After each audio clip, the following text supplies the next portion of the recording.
Even when I come to the hospital and I see you in your fucking nerdy ass lab coat and shit, I always make sure people understand that you're a great athlete because I feel like I got you there. I beat your ass every day of your life. I made you a man. I toughened you up. All-American football, all-city D.C. basketball, played D1 sports. Well, anyways, you were good in baseball, which also was frustrating as shit.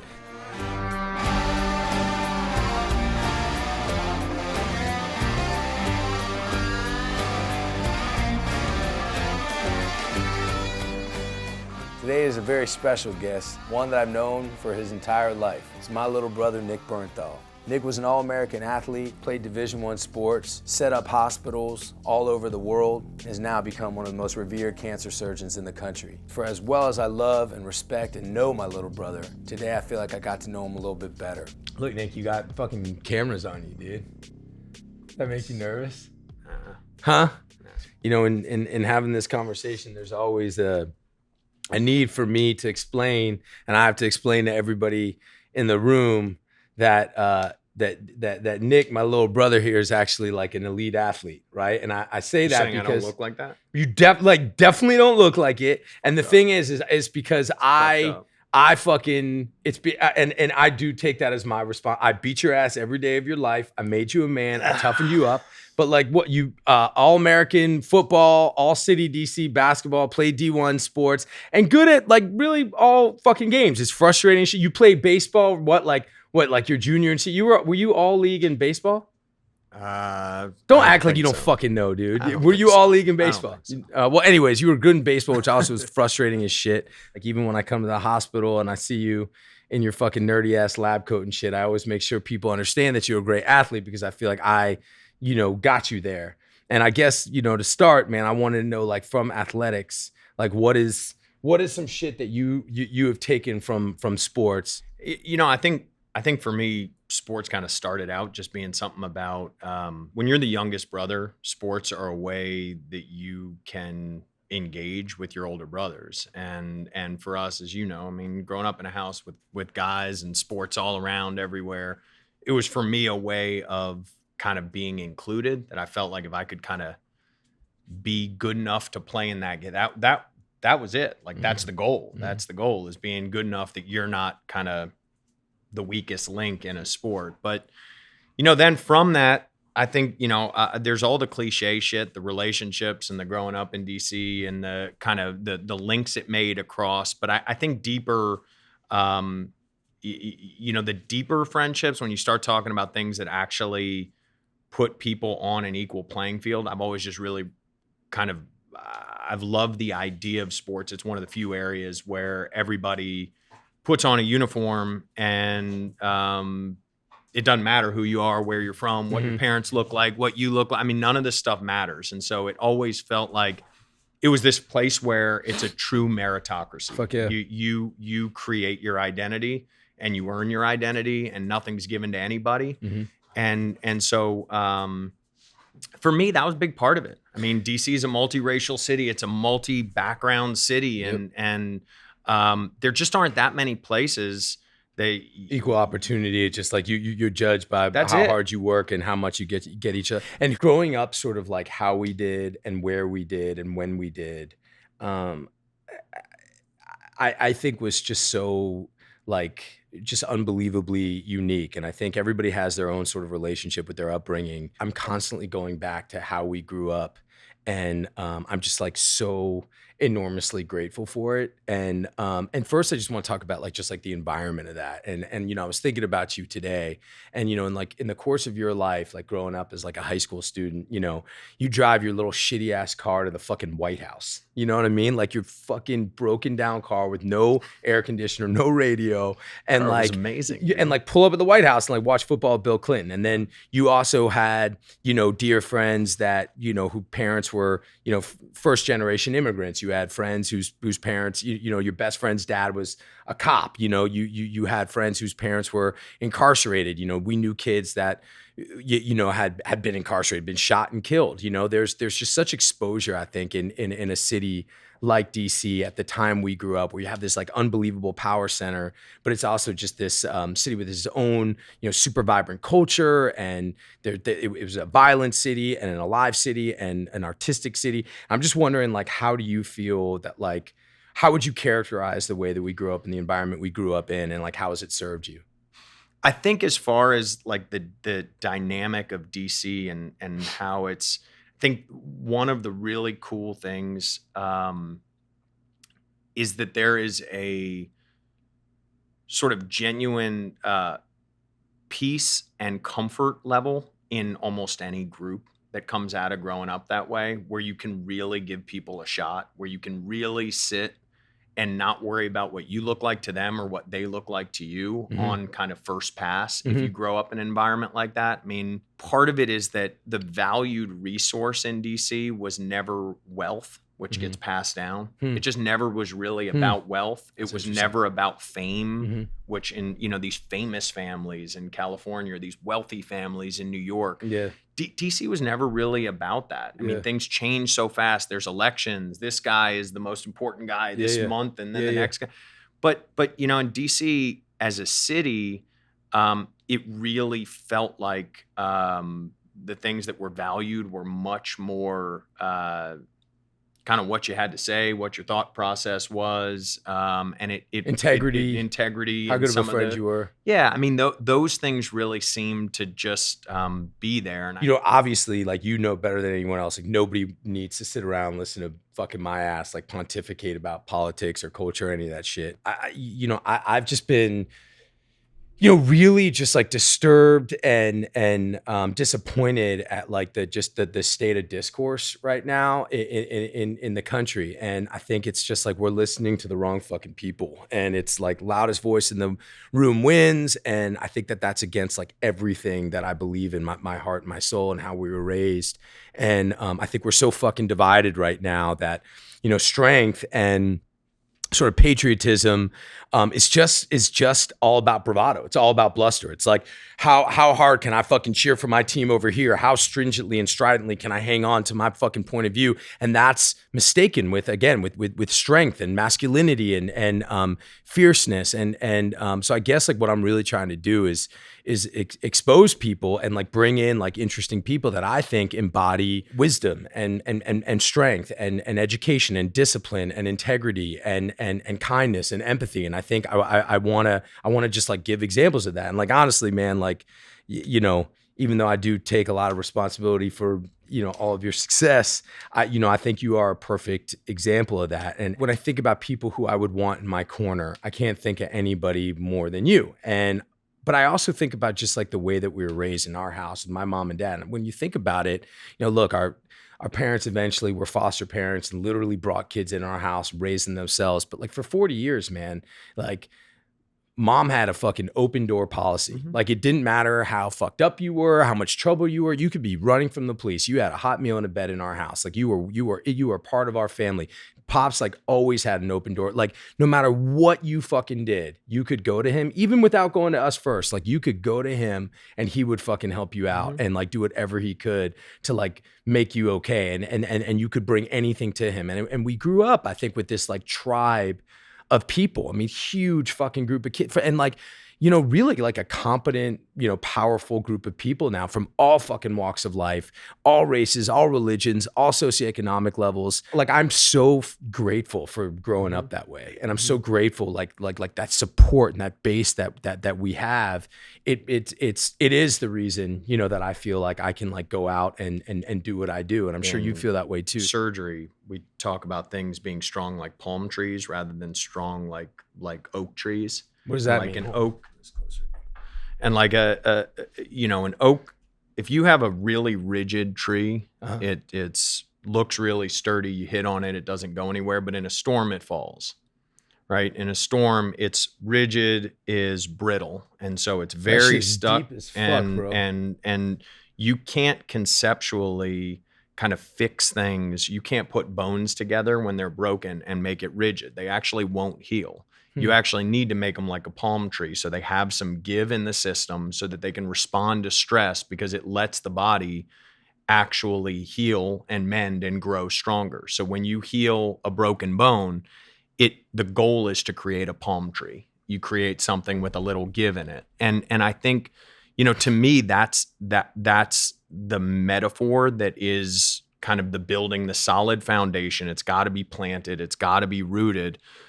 But like, the concern is, does the kind of current climate go so far that you have the overprotective side of things in growing up, that you control everything and you build it rigid on its way up, and it has no ability to tolerate a storm. It has no ability to sort of respond to stressors. Wow. And so, I think that's the goal. I mean, all of us as young parents trying to raise kids, like that's the environment you're trying to create. And I think a household that says the door's open, whatever you do, I got your back.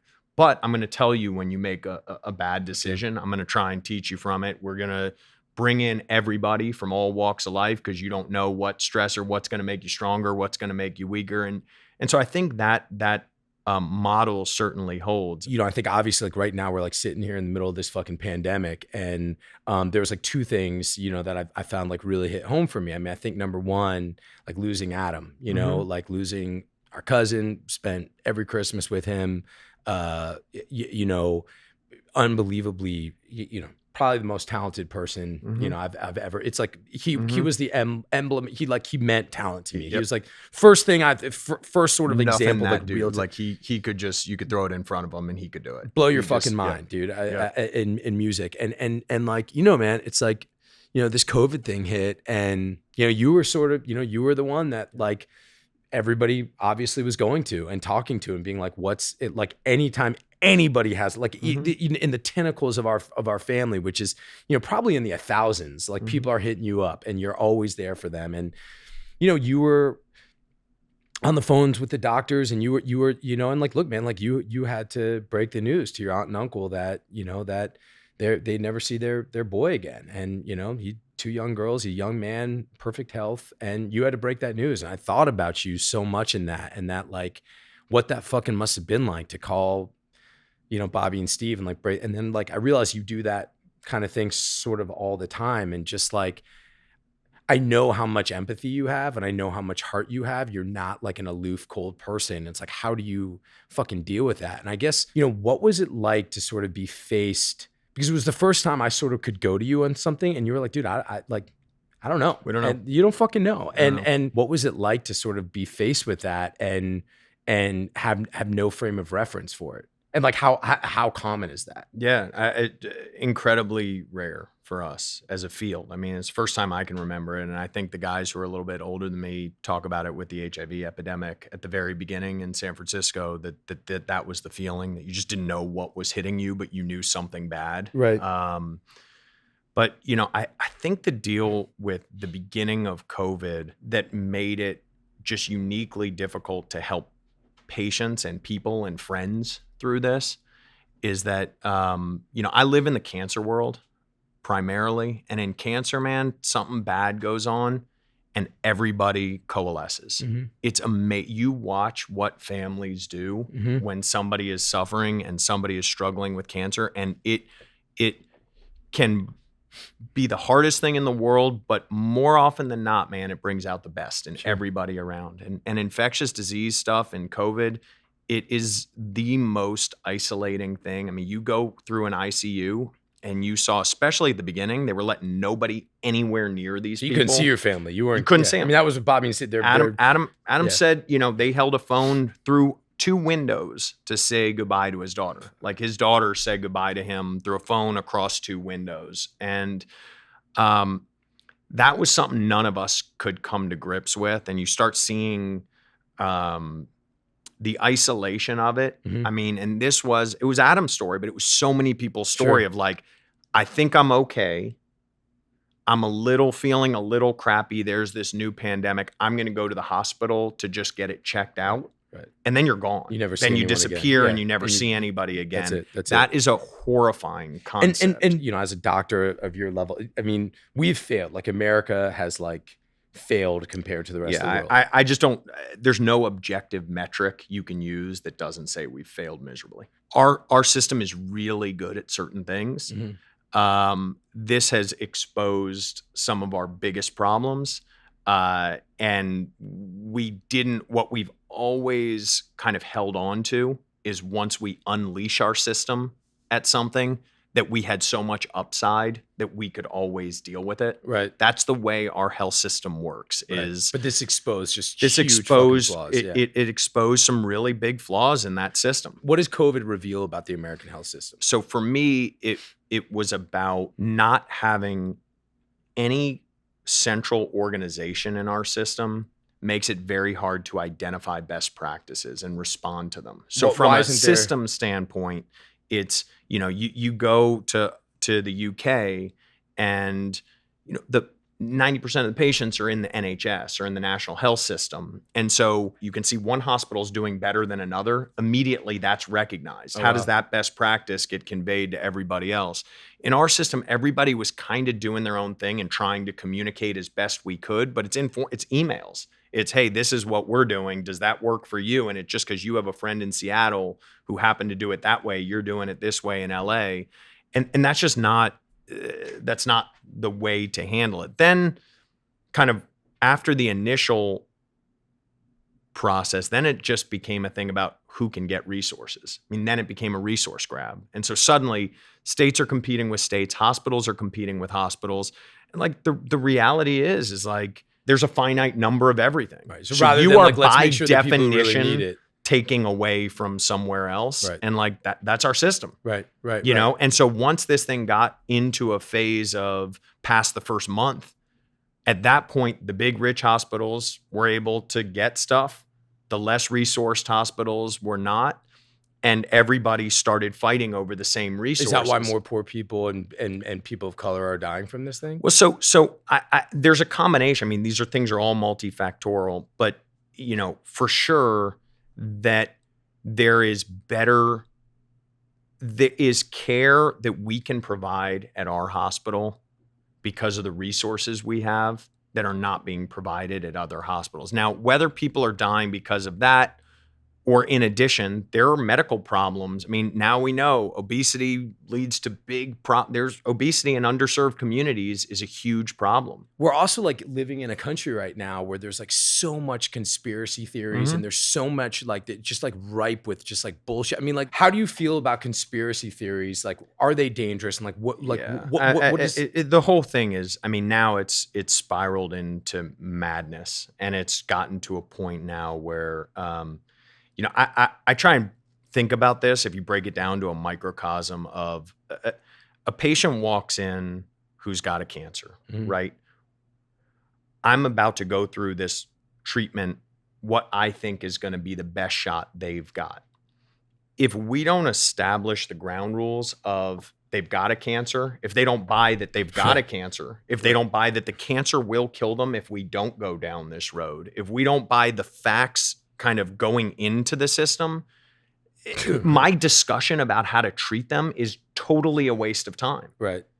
And they can't get there. And so now we're just, unfortunately, like culturally, we're in a phase of no underlining facts or trust to start this thing.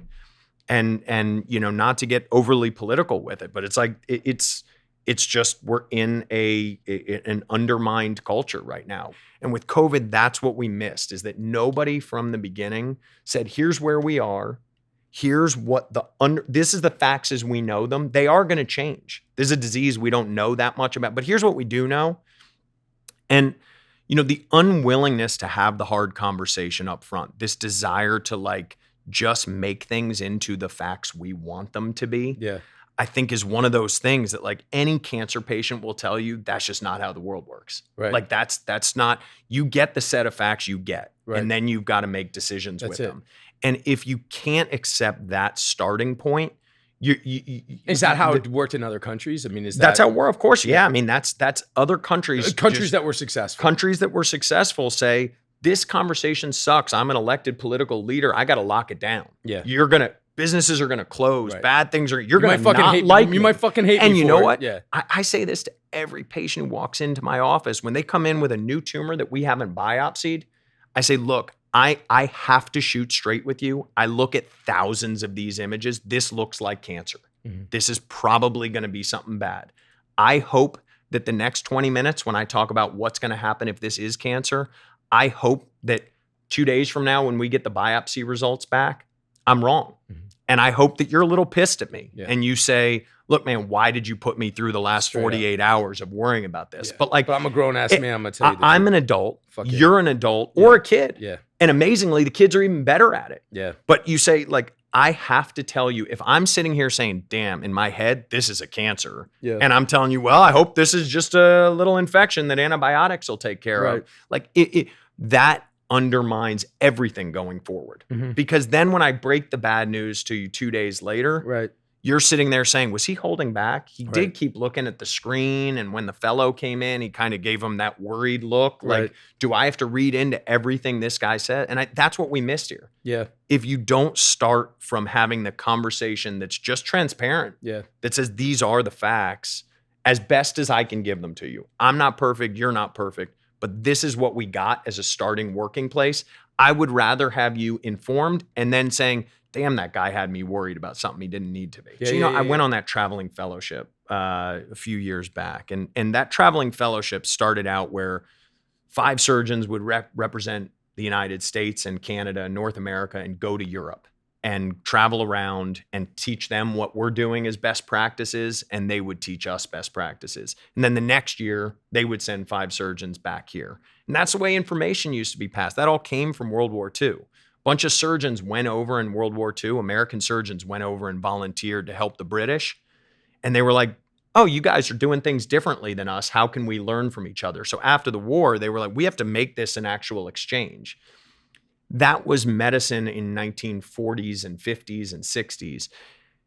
Now, the day I come up with something new, I mean, my lab works on stuff all the time. It's 2 months from when we discover it to when it's published. Mm-hmm. It's out in the literature. It's searchable all over the world. I get an email a week after it's published from someone in Abu Dhabi saying, I'm working on this. Hey, what did you guys do to get to this step? You get some. So the idea of going it alone is so absurd. It's not going to happen anyway. It's just totally absurd. The doctors are all talking. The scientists are talking. The doctors are talking. The only thing it can do is create, the go it alone concept it is a financial concept. It's who has ownership of this stuff, where is the intellectual property, who's going to benefit from. Bullshit. That's not about driving the science forward.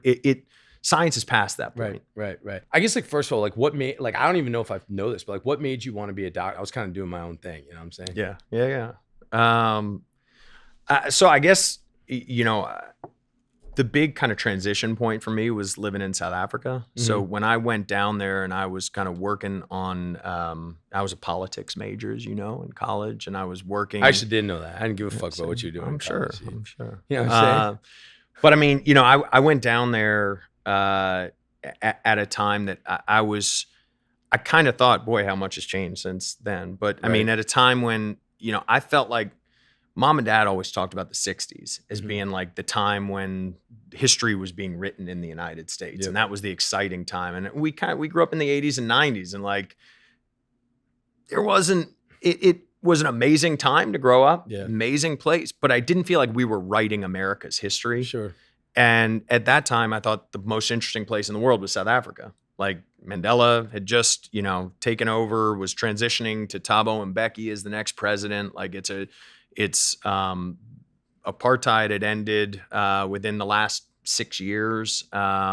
Big changes, and they were writing their history.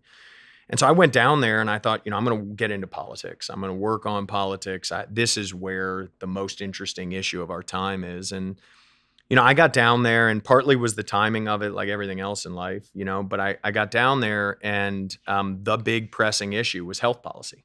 And at that point, HIV in South Africa, more than a third of the population had HIV. Damn. And they were trying to figure out what to do. And it was one of those super interesting times. So I spent my time kind of comparing and contrasting Uganda to South Africa. And Uganda was this country with a military dictator. It had the worst HIV epidemic in the world. Wasn't it like you have to rape a virgin? You have to sleep with a crazy, virgin? crazy stories about what you need to do, but they had a dictator who in the early 90s said, this is going to wipe out our country if we don't respond to it. And so he said, I'm taking action. He started putting up signs about safe sex, abstinence, condoms, whatever it took. He saw that it was going to ruin his country. So you have Uganda, this horrible, quote unquote, military dictatorship that went from the highest rate in the world of HIV down to a single digits. Wow. In a period when South Africa, this new democracy, the Rainbow Nation, Nelson Mandela, getting all the world's accolades, their rate went up in the same time, up to more than a third of the population. And so I was down there trying to figure out what we could learn from Uganda, how we could apply it to the South African experience, how we could, and I mean, sadly, because I mean, you know, I'm a pretty optimistic person. Like what I figured out down there was that there were political obstacles that were not going to, that my impact was never going to be meaningful. What? At the end of the day, and this is one of those things that's just so sad to say, but like, you know, the South African government was so politicized at that time. So you know, it's 5 years after apartheid. Thabo Mbeki is a new president coming after a legend, Nelson Mandela. Yeah. You know, Mandela hands him power, and he says, you know, look, I've gotten us through apartheid. I've gotten it so the economy didn't totally collapse. I've convinced people there's a future. I've aligned everybody, but now the country's yours. You got to do the next steps. And Mbeki got swallowed up, man.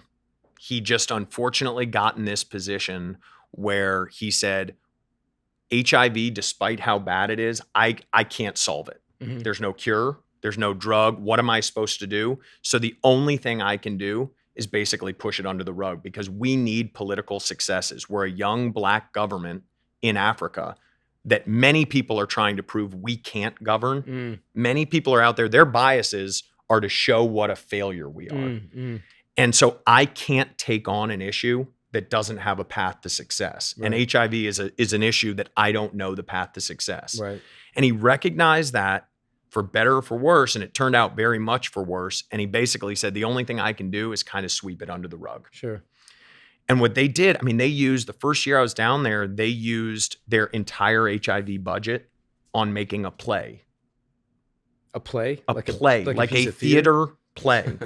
That one of Mbeki's family members was the producer of. But they made a play to, like, literally, it was so crazy. They started with condoms, and then they stapled the instructions to all the condoms. So all the condoms had 2 holes in them. Oh, fucking A. Millions of condoms. Oh my God. Yeah. So you had these things where it's an issue they didn't want to address. Right. They then had a couple of political missteps at the beginning of it. And then they just said, we got to get away from this thing. Like, HIV just ain't it. We can't deal with it. Yeah. And so what happened for me is that I got there and I was like, that was almost it. What happened for me is I was like, you know, I can work, kind of dedicate my work and my life to trying to help policy positions for this government. Yeah. But I don't believe this government has the political will to make changes. They don't want to touch this issue. Is that similar? And the doctors were out there fighting it. The doctors were going out. So every Friday I got in this mobile medical clinic from UCT, you know, this Grootesker hospital. These doctors would get out there with no drugs, no nothing. They'd get in a mobile medical clinic. They'd go out to the townships. And, you know, I'd spend my week being told never go into that area. Right. That area is a no-go zone. Right. Then you drive in with the doctors, man. People are coming in, hugging them. They're trying to get with the best they had. They were like, look, we can help their nutrition. We can help their general health. We can treat their tuberculosis, which is flaring. Wow. So the doctors were fucking taking the fight to it, and the politicians were just talking about that shit. Not even. I mean, even worse than talking about it. I mean, literally running from it because they viewed it as a losing battle. And that's kind of and that's where we are. Yeah, that's where we are. That's where we are. Holy shit. I mean, I think I know the answer to this, but like, why aren't you the Lakers team doctor? Like, why aren't you like a fucking guy who does sports injuries. I mean, I think I know the answer, obviously, but like going into oncology, into cancer, you know, I mean, that's, I mean, certainly not for the money. So like what I mean, I think at the end of the day, like everybody else's path, you sort of, you tend to ping pong a little bit. And you kind of find your way and you bounce off walls. You know, you kind of go somewhere and then you find something that's getting too far one way and then you try and adjust. Straight up. And so for me, you know, that's medicine was getting in through seeing the doctors in South Africa. I was 100% committed to being an infectious disease doctor. I mean, that was the natural thing. HIV, that was where my background in the policy side was. And then I remember in medical school, I went in and met with the head of infectious disease. And I said, you know, I'm thinking about this as a career. Can we talk about it? And he said to me, look, if you want to go raise your family in a developing country and not have a home base here in the United States, infectious disease is the way to go. But if you don't, think about going down a surgical path. Because if you want to go in and have an impact on people, but not commit your entire life to living somewhere away, that you can't do it with infectious disease. And so for me, it goes back to the roots of our family, man. Like I more power to those who do it. But for me, I wanted to have a home base here. I knew that I didn't want to raise kids bouncing country to country and dealing with epidemic. That just wasn't the life that I wanted for the family side. So then I found the surgical stuff and got in with some orthopedic surgeons who did international work where they'd go in and really make an impact. And I saw the impact they were making, and I loved the kind of sports mechanical part of it. The nice thing in orthopedics is that patients really want to get better. It's one of these interesting things in medicine that I think people who aren't in medicine sometimes lose track of. But, you know, it goes back to alignment. And there's no one more motivated than orthopedic patients. It's mechanical. It's all about like doing this surgery, rehabbing so I get my physical life back. And so patients are super motivated. We generally aren't taking care of the very old elderly trying to prolong end of life care. That's just not. And so you're aligned. You're totally. And so that got me kind of jazzed for orthopedics. I went into the field and then when I was in my training, like I got there and I did a sports medicine rotation and then right after it, an orthopedic oncology rotation. And for me, it was a way to kind of ping pong back a little bit I realized that I don't have as much empathy as I thought I did. It's hard to have empathy. Like somebody telling me that their rotator cuff hurt, like, and their tennis serve wasn't as hard as it used to be. Need your help, doc. I couldn't fake it. I mean, I couldn't even get behind it to be like, and it's no knock on, it just like, that didn't pull me in. Like the kid with cancer. But you walk in and I mean, you know how much Dr. Eckhart's like experience. I mean, my mentor, you'd walk into his clinic, every patient he took care of, man, followed him for life. He saw them, they'd come in for their annual visits 20, 30 years after their surgery, bring their kids and grandkids, and they'd introduce them and say, this is the guy that saved my life. He took my cancer out when I was 13. And like, you can't be in that office and then be in kind of a non-life or death situation like that and feel, for me, it just was, that was it. And when you're in med school, because I lived with you. I mean, like me, you, and Erin, when she was my girlfriend, we lived together in New York. And I feel like I didn't really see you. But I remember like our cat was always in heat, but I don't really have, I was just so fucking, self-centered. And like, I was like a struggling, broke, failing fucking actor who could not get a break. And I was totally self-centered. The careers people choose and their training and what they go through to get there is all about what tolerance for what type of hardship. Like what challenge is your personality allow itself to? What are you willing to take on? And so, if you want to be an actor, like you deal with a lot of uncertainty and you're willing to take on the hard work and the not knowing that if you do A, it will lead to B. That's an uncertainty that like that I can't deal with that. Yeah. I went through my whole life knowing if I do A, I get B. If I do B, I get C. You get that grade, you get into that place, you get into that place, you get that degree. And so I never had a day where I thought, man, what if I do all this and it doesn't work out? Right. That's not a skill set you need in medicine. Right. There's a really big difference in my mind and about like what makes good and great doctors and how you tease that apart. And this is something that, I remember one of the guys at my program where I trained used to always say, never let your patients see you eating. Never let your patients see you eating. Why? Your patients do not want to see you as a human being. Yeah. They want to see you as their doctor. Like, go eat somewhere else, go hide in a corner, doesn't matter. But your patients don't want to know your troubles. They don't want to know your home life. They don't want to know. And it was just this thing. He would put on his mask, his cape, whatever it is, every day when he got to work. And he was like, I am supposed to be this to be a doctor. I think that you can be a really good doctor that way. I do think it's hard to be a great doctor that way. I think you have a level of engagement with your patients that helps you get over that allows you to be connected to them in a way that really helps what you do. And trying to find that line between engagement and enough disengagement that you can stay sort of cognitively on the right track and you can stay objective-ish in your decision making. But at the end of the day, if you can't take on some of the emotional tie to being connected to them, you can make a scientifically correct decision that is not a medically correct decision. And to some degree, I mean, everybody's got to draw their line where they draw their line. Like I have kids who die from their cancers, and I can't let that, no matter how much it eats at me, I can't let that not allow me to go in and do the best job or to change decision making. So I got to learn from anything that's happened in my past, but I can't. There are times that you do everything right, and cancer, you can do the best surgery in the world and take out the cancer, kid's doing great. 3 months later, the cancer shows up in their lungs and that kid dies. And you sit there and rethink all of the decisions you made along the path. Was it worth it to do that surgery? Did I put that kid through more pain than he needed? Was he going to die without that surgery? Could I have avoided that?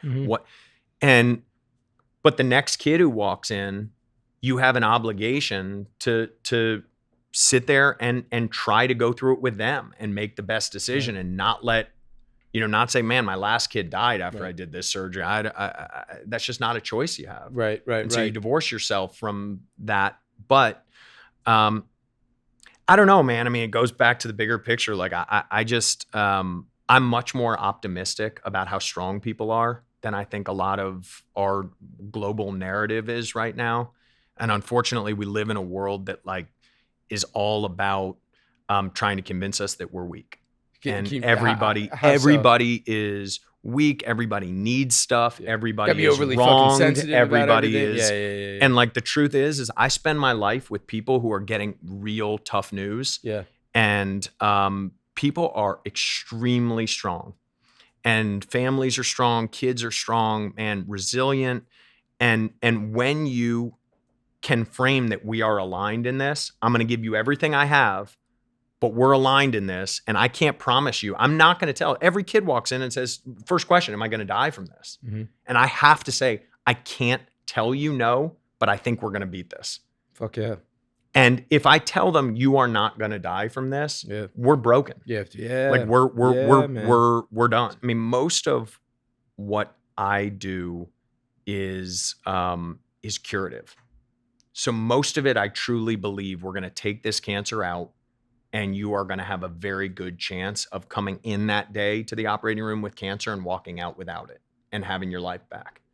And so that for me, I mean, that's the fuel. That is what you feel keeps you through. It sounds like most of the time what you are confronted with in those situations is like unbelievable strength and resilience. And it is crazy.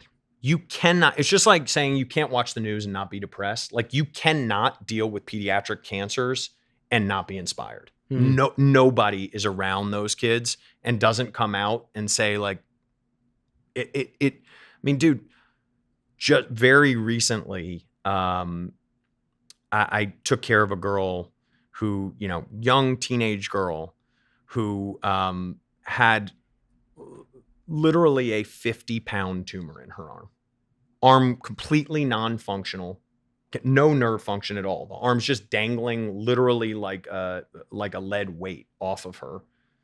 And the arm is, that big around.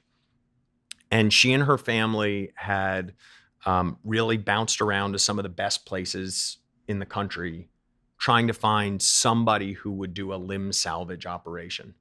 And so limb salvage means we can take the tumor out, but keep the arm. And an amputation is the opposite. So 95% of what I do is limb salvage surgery. And I think there's a lot of surgeons and a lot of us, like our predilection is to see limb salvage as a success and an amputation as a sort of a surgical failure. And I talked to her about it and I said, look, this is, you do not have any tumor anywhere else in your body.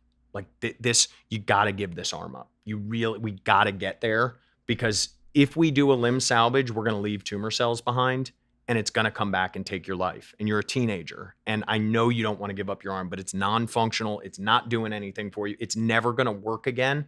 I can't make it work. And she said, no, I've heard this from other surgeons. And I said, look, just make a deal with me. Like, come, let's meet a couple of times. Let's talk through it. Meet my colleague, meet my partner, Dr. Fetterman, who's just amazing with kids, who does the medical oncology side.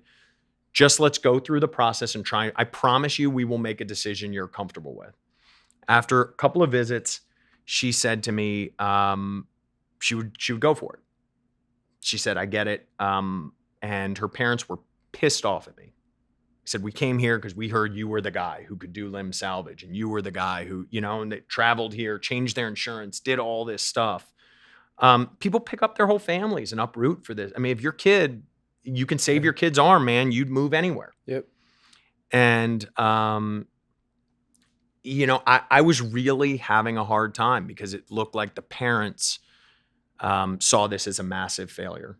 And she decided, reluctantly, but she decided after these conversations to go for it. She woke up, and I mean, young teenager, dude. Think about what you and I were doing as a teenager. Yeah. She's 15 years old. Yeah. She wakes up from the surgery with her arm off. And I walk in to check on her and just say, how you holding up in the recovery room? She's 20 minutes out from this. And she says two things to me. She says, can I give you a hug? So I lean in, she gives me a hug with her one arm. And then she says, this must have been really hard for you. Wow. And it's like, dude. Wow. What a beast. Yeah. You don't go through that. You walk out of that room and you tear up a little bit on your own and you get away from it. And then you come back and you just realize that man, people are strong. Yeah. Wow. People bounce back, man. Wow. And she's going to go and kick ass. You've hit on this a little bit, but who are the strongest when facing horrible news? Do you find, religious people with great families, people with great friendships, people with love in their life, who? People who are really deeply religious have an advantage in these really tough situations. I mean, that's not nothing. Yeah. And, one of the most interesting things for me was operating in Ethiopia. You go down to Ethiopia and we pray with the patient before the surgery starts. You'd hold the patient's hand. They don't get general anesthesia, so they're awake during the operation. Holy so they're shit. Prepped and draped, and they're sitting there, and you have a drape, and they hold the drape down, and the patient leans forward and holds your hand, and you do a prayer with them before they start. And they're just good. They are good with that. It was amazing. Their patients were just they had they're not on faith. anesthesia. They have local, so they have a block, so they don't feel. So they watch their limb, and you're amputating. But they are whatever you're doing, whatever surgery you're doing. But you're cutting they're fucking wide people's awake. limbs off while they're awake. They are. I mean, we don't. Most of it is not amputation. But yeah, I mean, you do whatever surgery you need to, and they're awake with a regional anesthetic, just a block. But prayer is so fortifying culturally there. Mm-hmm. And again, it not to group but it just was kind of eye-opening. I also, as you know, I operated quite a bit and spent time in Utah, where it's a much more religious state, and you see how religion factors into these things. And there was acceptance of bad outcomes and death as God's will. And so it was much less what happened, why, what went wrong, all those questions. So I think religion is certainly helpful. And then I think it goes back to resiliency, goes back to being a palm tree, to having in your life seen some storms and knowing that you've weathered them and the people around you have weathered them. I think people who have not seen any hardship have a really hard time with even mild hardship and have a hard time kind of seeing through it. Yep.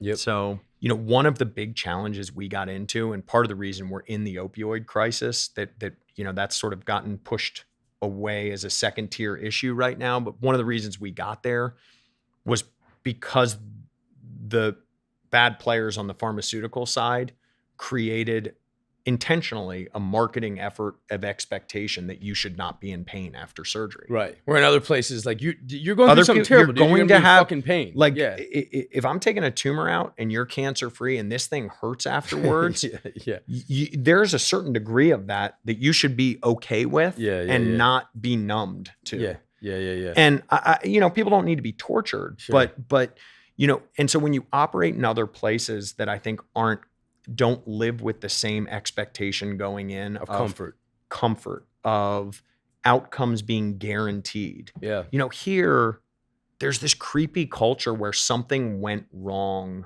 if it doesn't work out the way you did. Who's at fault? Right. And that's a challenging, fortunately cancer, it's not a huge deal because we are pretty aligned with our patients, but a lot of my colleagues, that plays a big part in what they do. Yeah. Medical, legal worries. You're gonna get fucking sued. People are filming you. I'm sitting there trying to do the best I can, and and so you go to other places and people who don't have access. Life is not expected necessarily to work out exactly the way you want, and any deviation from that is not seen as a big problem. Right.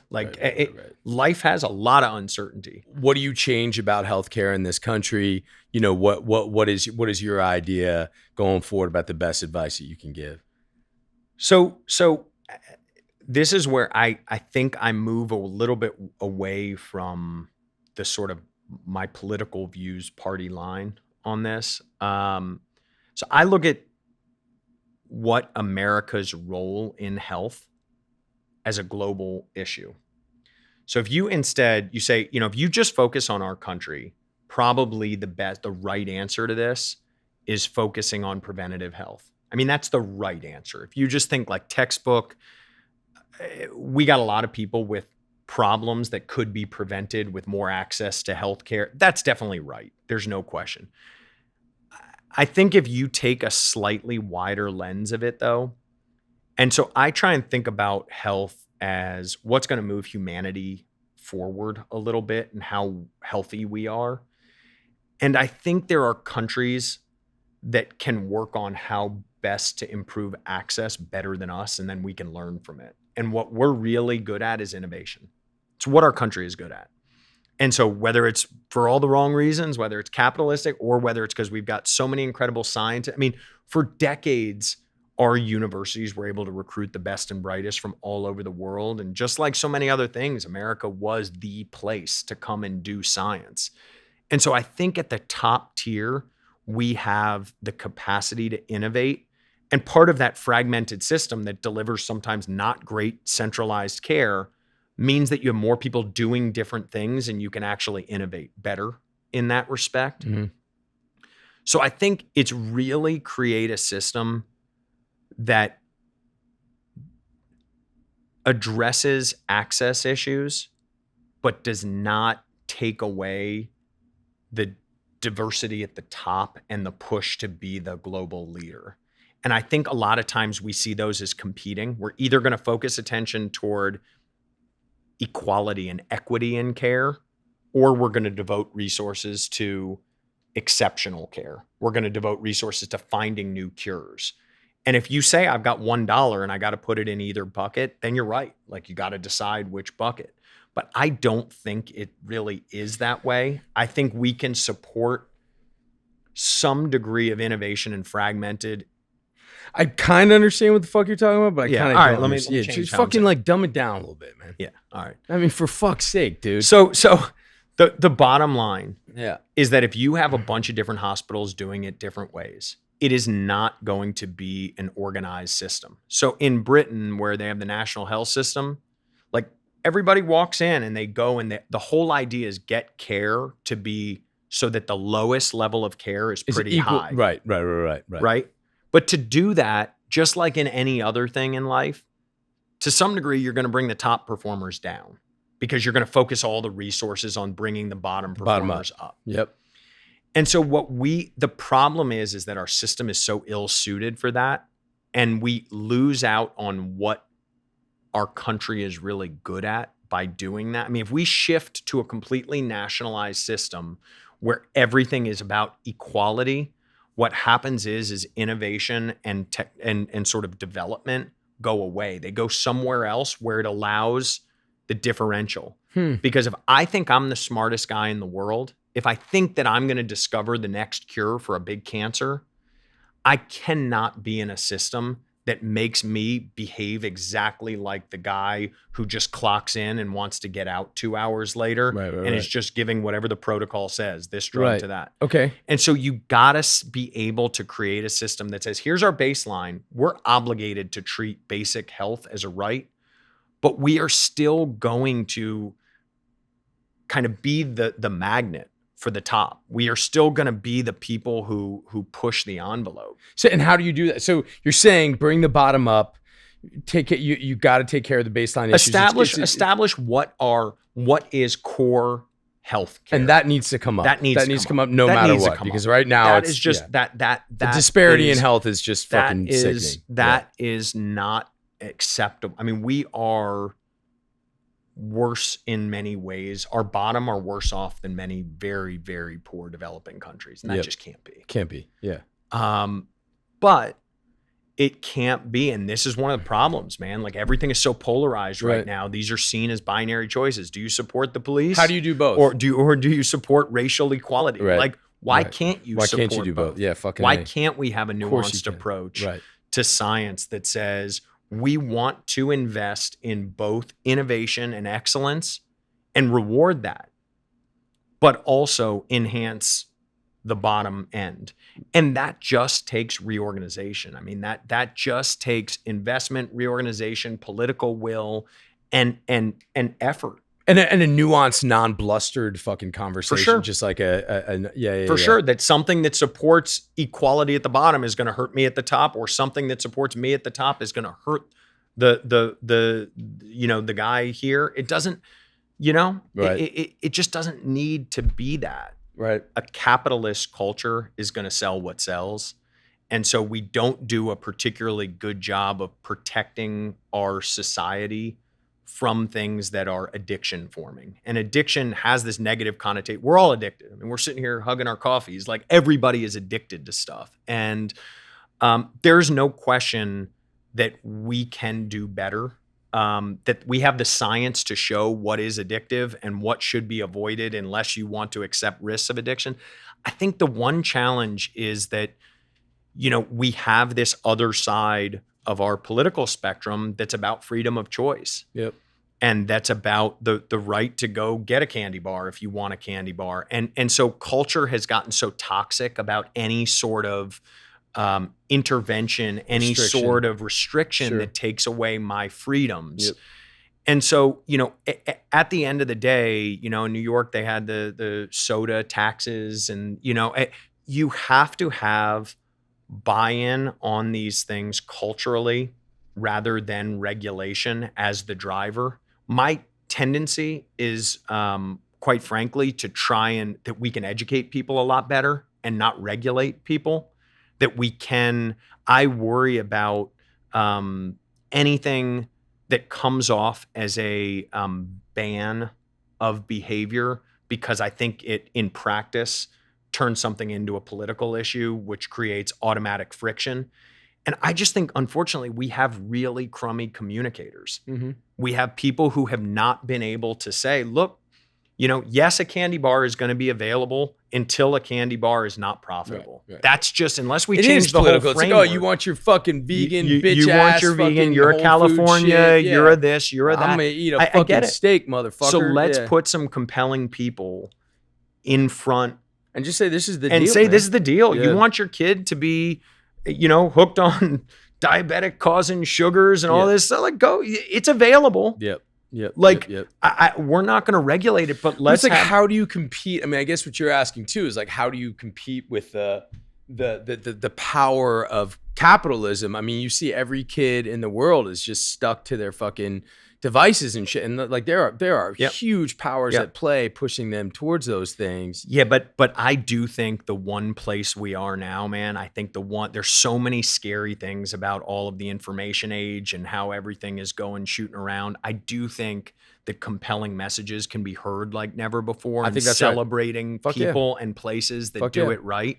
Listen, man, I think you got to make fun. I mean, for me, it's like with my kids, I'm always like, look at that fucking nerd. Like, look at those nerds on their phones. Like, those people are sitting there with each other on, like, have you ever seen such a nerd? That fucking nerd's playing video games all way. Like, and like, I don't want my kids to bully kids or anything else, but like, they'd be like, Dad, that guy's a nerd, right? I'm like, you bet your fucking ass. Like, go climb that mountain. Fucking go wrestle each other. Like, you know what I mean? We have to be able to like point these things out and it not be like offensive.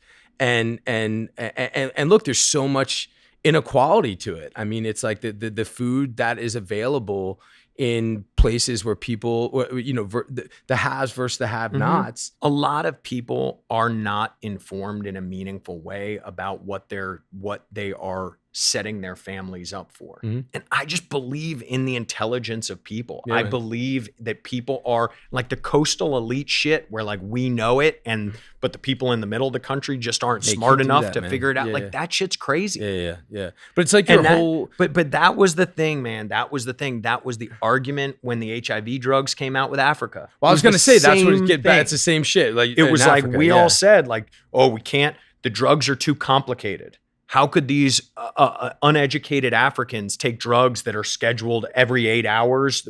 What if they don't have a watch? Right. We don't, like, these are like fucking insane arguments Right. for why people shouldn't have access to good information. And so what our country has to do, what the government has to do is figure out some compelling ways to communicate, Mm-hmm. figure out some compelling people to communicate, and not polarizing and not marketing and not trying to get your political agenda to look good. Like, there are facts out there. Yep. There is information out there. And so, when we sit and talk about, there are a lot of things that are up for debate. Say they're up for debate. Say we don't know how this impacts things. But if you talk about giving a bunch of McDonald's or candy bars to a kid every day, like, we know what that leads to. That's right. That's a very clear line. Like, let's be transparent about it.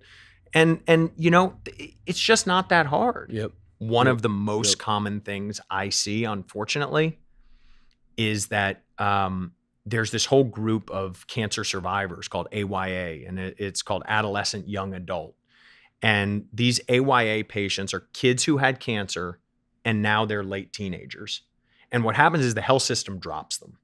Because as a kid with cancer, there's lots of resources in our health system.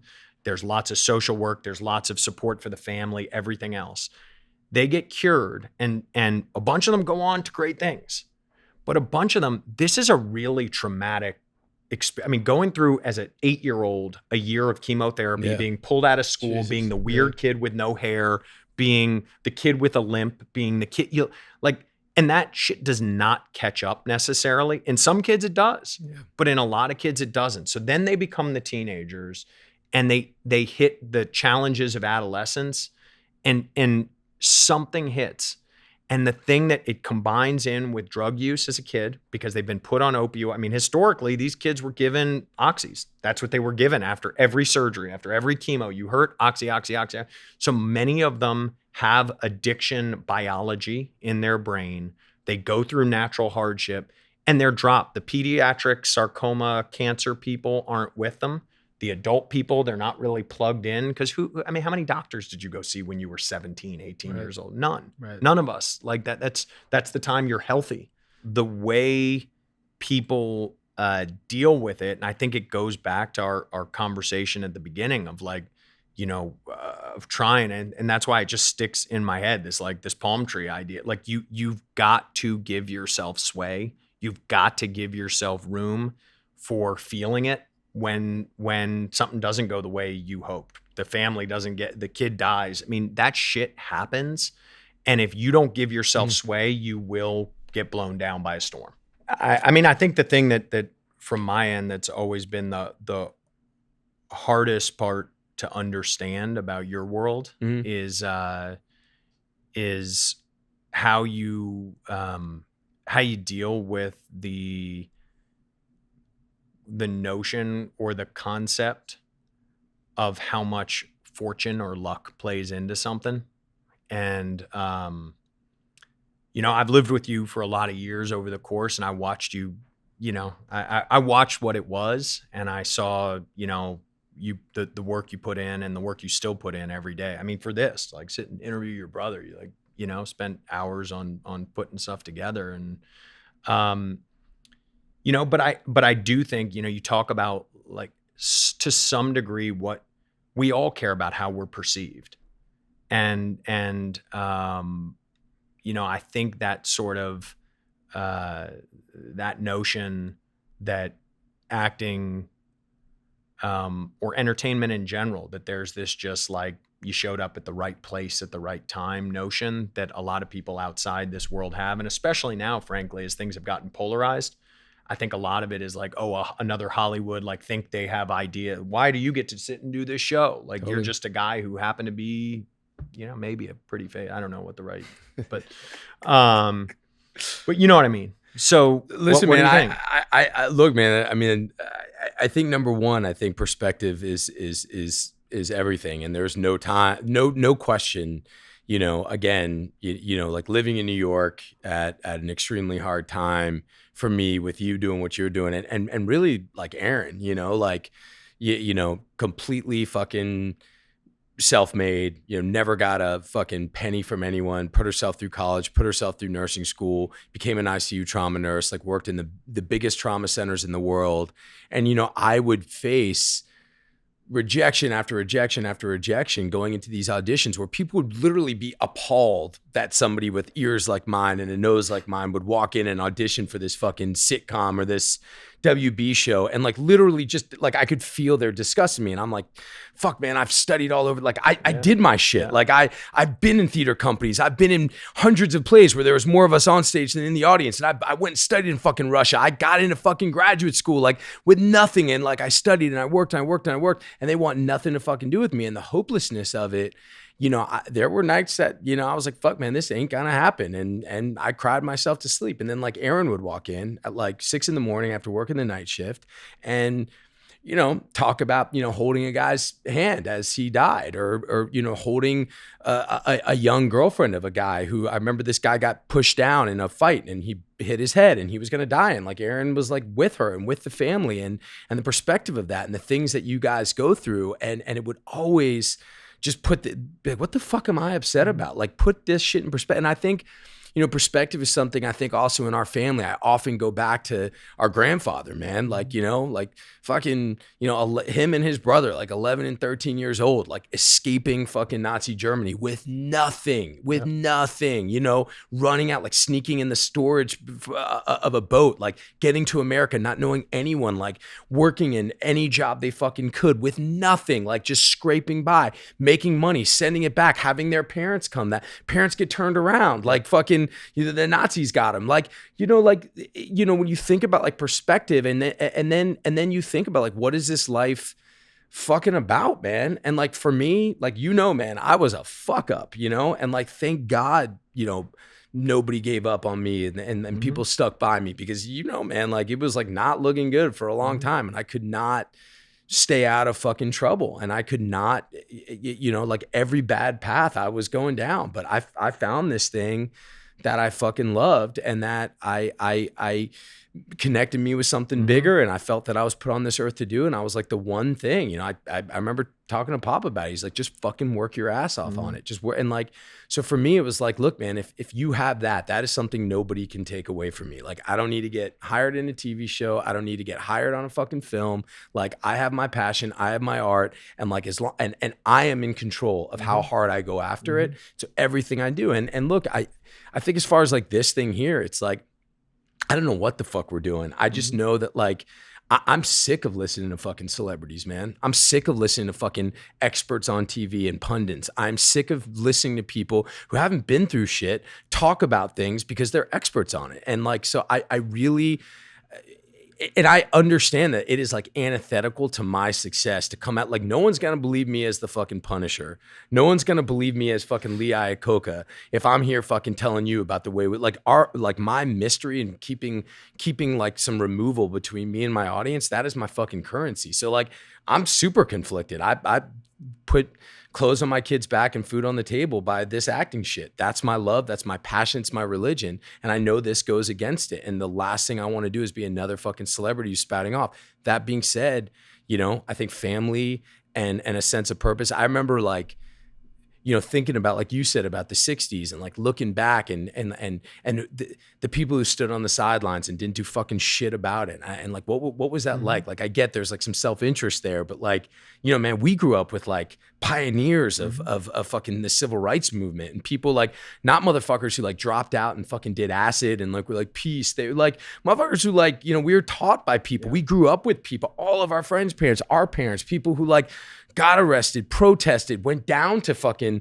the South, you know, when it was dangerous, when people were getting hung, and like stood up for what they fucking believed in. So look, man, I don't know what the fuck this is, but I think that just like bringing in people who, you know, walk the walk instead of talk that shit, and like saying, hey, look, this is like a strong, fierce, educated, kind, empathetic person. Like, we can be that way, and we can like talk about things, and we could talk to people who think differently than us, you know, might just change a little bit of discourse. So I don't know. I mean, that's my fucked up answer, but I mean, yeah, man. I think like you, it all goes back to the family and the base and like what we had, and that, you know, the certainty or uncertainty of what I do, it's all perspective. Just how you say you change your mindset in terms of like, you remain hopeful, you remain optimistic. You're telling somebody, hey, you're not going to make it. Your child is not going to make it, but we can do X, Y, and Z. I think for me, I look at every job and I'm like, this might be my last job. I've gone through times where like, I don't know if I'm ever going to work again. Right. But you also can look at that and you can say, woe is me, and oh, this is so hard. Or you can be like, man, somewhere fucking out there, that job is out there. That thing that's gonna like make me explore, find parts of myself. I'm gonna get better. It's out there, man. And it could be coming any fucking second. You just reverse the way you look at it, I think. You know what I mean? But I mean, I think in the end though, it is,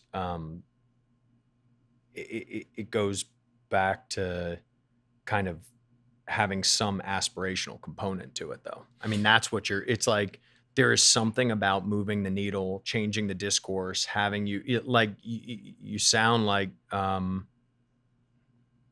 you know, looking at life like we can do something of value here, and like keeping that positivity toward your existence For sure. just seems like what's lost right now. Agreed. And man. like what we are so fixated on these differences, on these, you know, tribalism, on this, what Winning, looking losing backwards and saying, this is what I have more in common with this guy than that guy. And I don't know. How we got here is amazing. It's just crazy. Amazing. It's like, I definitely thought with Obama, like I thought there was this moment of like aspirational unification that we were just like, shit, man, I don't know if it's going to get better, but it sure looks like we might work at it. But but look, I think the only thing to fucking do now is to stay aspirational. Is to stay like, it's like in you know, when times get tough, you know, the tough better get fucking going. I don't know what that's fucking saying, but like, you know, I mean, like you've got to keep that going, and we got to raise our kids that way, and we got to raise them to be strong and to stand up for injustice, and to and to not not play into tribalism on either fucking side. And understand there's this fucking chunk of people in the middle here that are not all the way over here waving their flag. They're not over. And this is the group of people that I think, you know, has no voice right now. They got no fucking voice. We got to give them a voice, man. Reason. That's it. Got to talk to them. And got to not judge them. Got to not be afraid. You know what I mean? And I think that's you know, that's what the fuck, you know. Oh, that's cool. Yeah, man. It's cool. I really appreciate you doing this, man. I'm very proud of you, dude. Thanks for doing it. I'm proud of you. Yeah, dude. I love you, man. Love you too, buddy. Yeah, man. I could still beat your fucking ass, though. All right, let's go. Yeah.